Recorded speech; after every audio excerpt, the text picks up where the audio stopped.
भक्तजनों, माताओं, बहनों, सादर जय श्री कृष्ण। हमारे YouTube चैनल में आप सभी का बहुत बहुत स्वागत है। मैं हूं आपके साथ आचार्य धर्मेंद्र शास्त्री।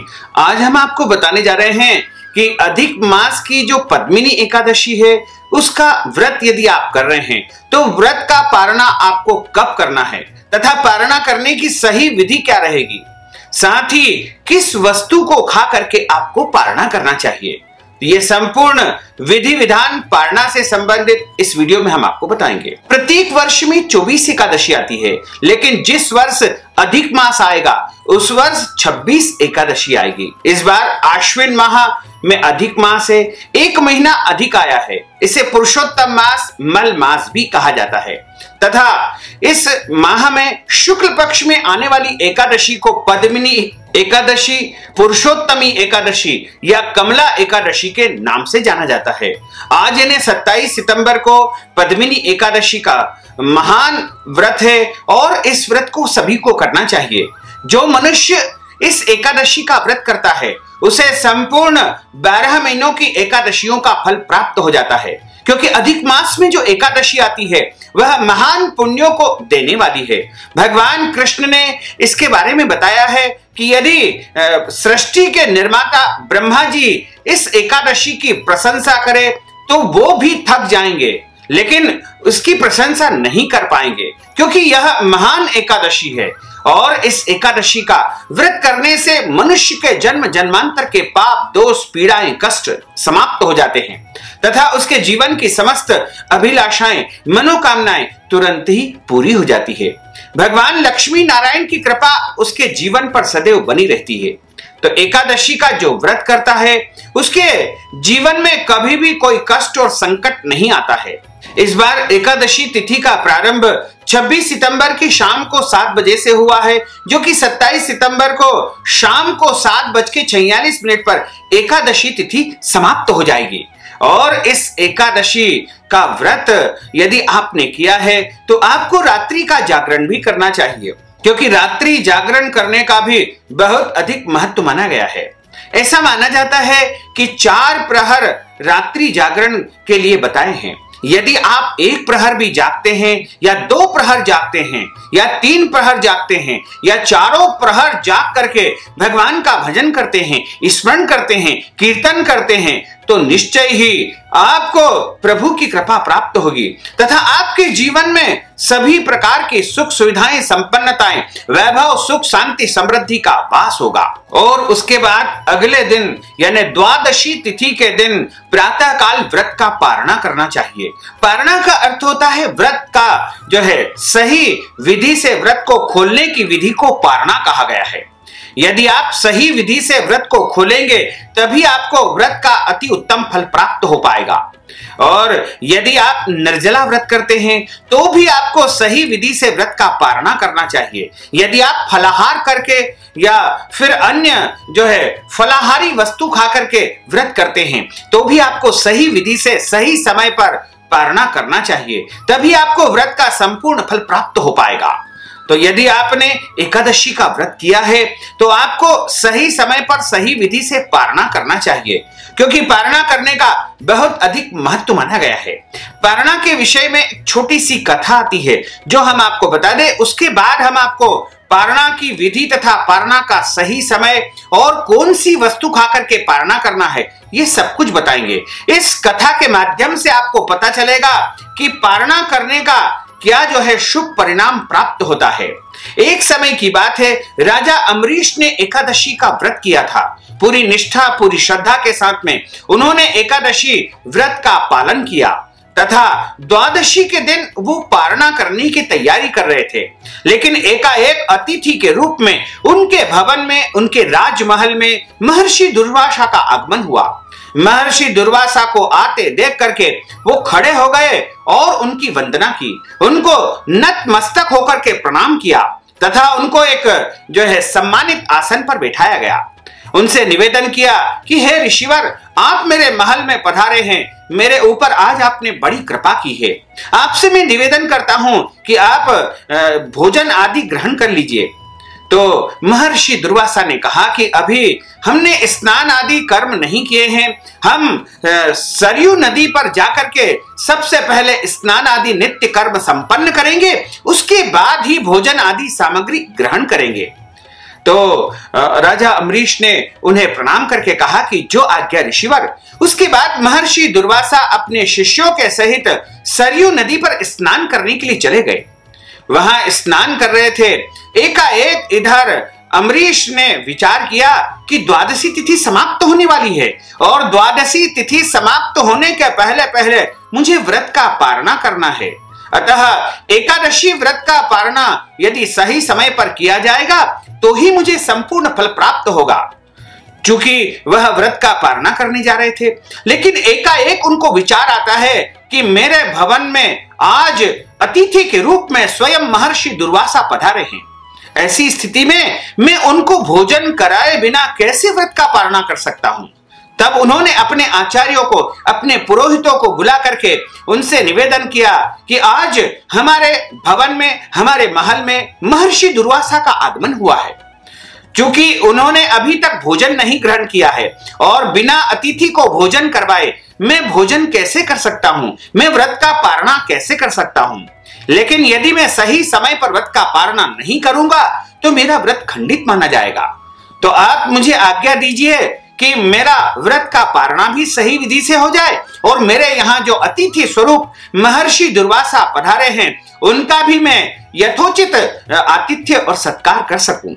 तो उनके आचार्यों ने कहा कि राजन, आप चिंता मत करिए, शास्त्रों में ऐसा विधान है कि अगले दिन यदि आपको कोई व्रत करना है या फिर आपके यहाँ अतिथि स्वरूप कोई ऋषि पधारे हैं, संत पधारे हैं, ब्राह्मण पधारे हैं, तो उनको बिना कुछ खिलाए पिलाए यदि आप पारणा करना चाहते हैं तो राजन आप जल और तुलसी पत्र से व्रत का पारणा कर सकते हैं। तो राजा अम्बरीश ने अपने कुलगुरु आचार्यों की आज्ञा को मान करके तुलसी पत्र और जल हाथ में लिया तथा व्रत का पारणा कर लिया। जैसे ही उन्होंने व्रत का पारणा किया तो महर्षि दुर्वासा ने दिव्य दृष्टि से देख लिया और उन्होंने देखा कि राजा अम्बरीश बिना कुछ खिलाए पिलाए अतिथि को और स्वयं व्रत का पारणा कर रहा है। उन्होंने क्रोध से जो है धड़कते हुए आकर के तुरंत अम्बरीश के ऊपर क्रोधित हो गए और अपनी जटाओं से एक बाल उखाड़ा और पृथ्वी पर फेंका। जैसे ही उन्होंने बाल फेंका तो उससे कृत्या नाम की एक राक्षसी उत्पन्न हो गई और वह राजा अम्बरीश को मारने के लिए दौड़ती है। जैसे ही राजा अम्बरीश की तरफ दौड़ती है तुरंत सुदर्शन चक्र वहां आकर के उपस्थित हो जाता है तथा कृत्या नाम की जो राक्षसी था उसका धड़ मस्तक से अलग सुदर्शन चक्र के माध्यम से हो जाता है और उसका वध हो जाता है। उसके बाद दुर्वासा ऋषि के पीछे पीछे सुदर्शन चक्र भागने लगता है, लेकिन दुर्वासा ऋषि चिंता में जो है मग्न हो जाते हैं और भागने लगते हैं।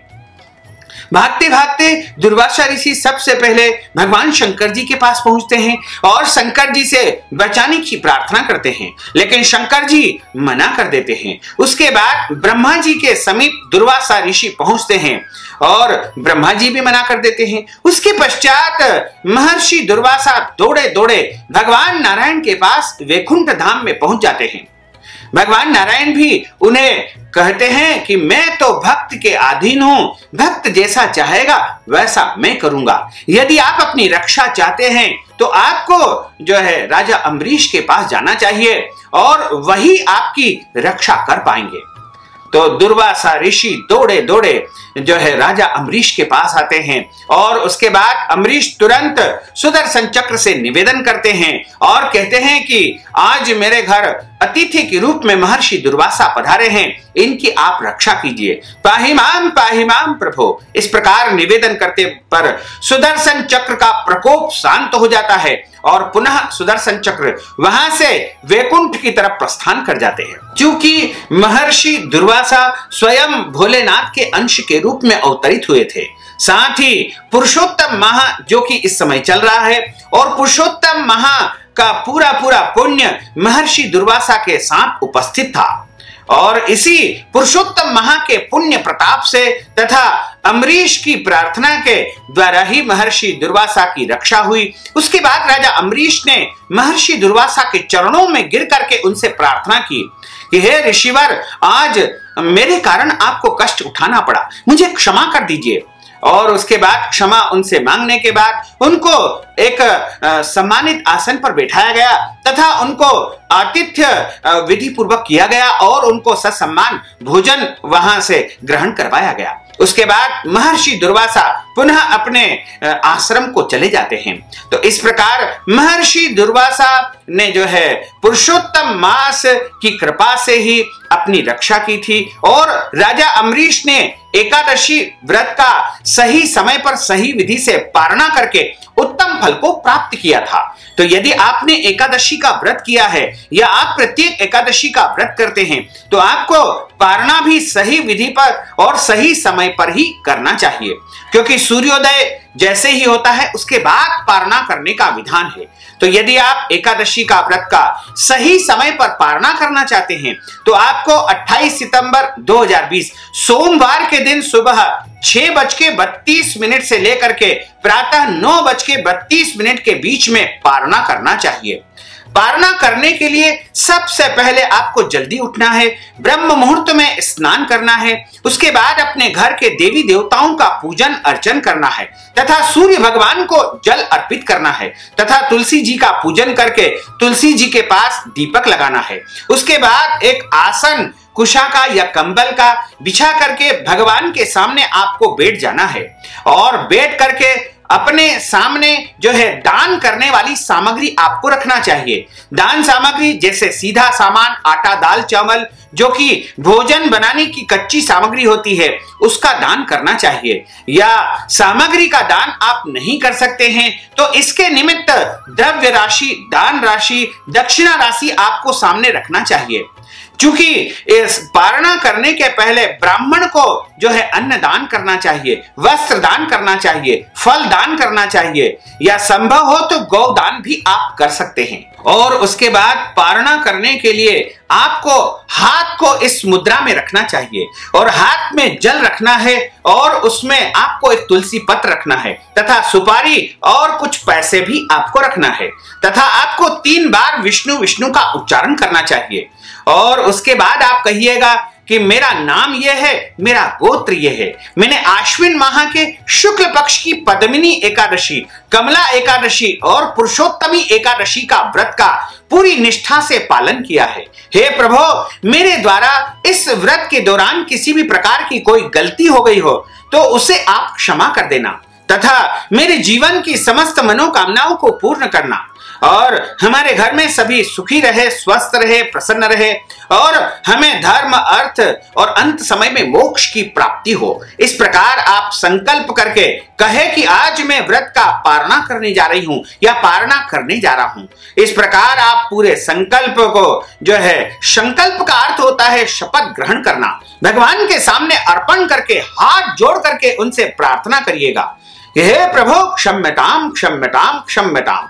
क्षमा प्रार्थना कर लेंगे तो आपके द्वारा यदि कोई जाने अनजाने में व्रत के दौरान गलती हो जाती है तो उसको प्रभु क्षमा कर देंगे। प्रभु तो दयालु होते हैं, कृपालु होते हैं और उनके सामने यदि आप क्षमा मांगेंगे तो निश्चय ही आपकी प्रार्थना को स्वीकार करके आपको क्षमा प्रदान कर देंगे। इसके बाद आपको जल तथा तुलसी पत्र के माध्यम से पारणा करना चाहिए या फिर आप अन्न से भी पारणा कर सकते हैं। यदि अगले दिन आपको व्रत करना है तो आप फल से या फलाहारी वस्तु से भी पारणा कर सकते हैं या फिर आप चाहें तो चावल से पारणा कर सकते हैं, क्योंकि चावल से पारणा करने का सर्वोत्तम विधान बताया है। जैसा कि हम दशमी और एकादशी तिथि के दिन चावल का परित्याग कर दे रहे हैं तो हमको चावल को सम्मान देना चाहिए, क्योंकि चावल देव अन्न माने गए हैं। इसलिए हमको द्वादशी तिथि के दिन भोजन के साथ अनिवार्य रूप से या पारणा के समय चावल का उपयोग करना चाहिए, जिससे देव अन्न का पुनः हम सम्मान कर सके। इस प्रकार पारणा आप भोजन से भी कर सकते हैं और फल से भी कर सकते हैं, तुलसी पत्र जल से भी कर सकते हैं। और पारणा आप करने के बाद तुरंत ही ब्राह्मण को अन्न दान देवे, दक्षिणा दान देवे, या अपनी हैसियत के अनुसार, श्रद्धा के अनुसार जो भी दान आपसे बन पड़े वो आप अनिवार्य रूप से ब्राह्मण को दान अवश्य करें, या फिर ब्राह्मण को भोजन करवाएं। ब्राह्मण भोजन के निमित्त भी इस दिन दान किया जाता है, क्योंकि आप जो ब्राह्मण को दान पुण्य करेंगे उसका इस दिन किया गया दान बहुत ही पुण्यदायी होगा और वह अनंत गुना आपको फल प्रदान करेगा। यदि आप दान राशि या फिर वहां पर चढ़ाई गई धन राशि या संकल्प की जो राशि है या अन्य दान की जो भी दक्षिणा आप हमें प्रदान करना चाहें तो आप अवश्य ही हमें प्रदान कर सकते हैं। इसके लिए हमने आपकी सुविधा के लिए पेटीएम की व्यवस्था कर दी है, गूगल पे की व्यवस्था कर दी है, फोन पे की तथा अकाउंट की व्यवस्था करके रखी है। इसके माध्यम से आप हमें दान राशि अवश्य ही प्रदान कर सकते हैं। साथ ही आप ध्यान रखिएगा कि जो सामग्री आपने संकल्प के रूप में वहां पर चढ़ाई है, जैसे सुपारी या पुष्प आपने चढ़ाए हैं या अन्य जो भी फल आदि आपने वहां पर चढ़ाए हैं, वो भी किसी मंदिर में आपको दान कर देना चाहिए। यदि मंदिर आदि उपलब्ध नहीं हो तो आप किसी भी जो है पीपल के पेड़ के नीचे आप अर्पण कर सकते हैं। यदि नहीं दे सकते हैं तो किसी ब्राह्मण को दीजिएगा या साधु संत को भी आप वो सामग्री प्रदान कर सकते हैं। साथ ही इस ज्ञानवर्धक वीडियो को अधिक से अधिक लोगों को शेयर करिएगा, लाइक करिएगा, कमेंट करिएगा, और यदि अभी तक आपने सब्सक्राइब नहीं किया तो अभी और इसी समय सब्सक्राइब अवश्य कर लीजिए। आपको और आपके पूरे परिवार को सादर जय श्री कृष्ण, सादर धन्यवाद।